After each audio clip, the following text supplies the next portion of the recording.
Sir ఇందులో నాజర్ గారి క్యారెక్టర్‌కి శోభన్ బాబు గారిని అడిగారు. బ్లాంక్ చెక్ కూడా ఇస్తానంటే కూడా ఒప్పుకోలేదన్నారు. అది ఎలా సార్ అది? అది శోభన్ బాబు గారు అంతకుముందు మాతో ముగ్గురు మిత్రులు సినిమాలు తీశారు. అది కూడా చాలా పెద్ద హిట్ అయింది ఇది.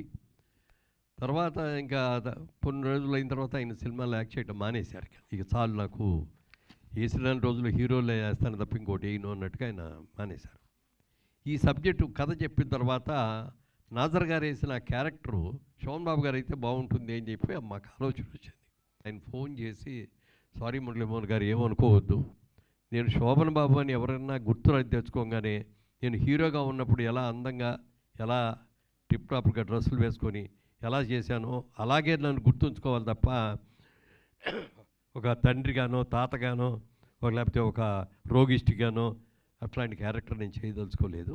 ఏమనుకోవద్దు, ఇది క్యారెక్టర్ మంచి సినిమా అయ్యి ఉంటుంది, మంచి లేకపోతే మీరు తీరు డెఫినెట్గా మంచి క్యారెక్టర్ కూడా అయ్యి ఉంటుంది, లేకపోతే నన్ను అడగరు, కానీ ఏమనుకోవద్దు, నేను చేయలేను అని చెప్పి అన్నారు.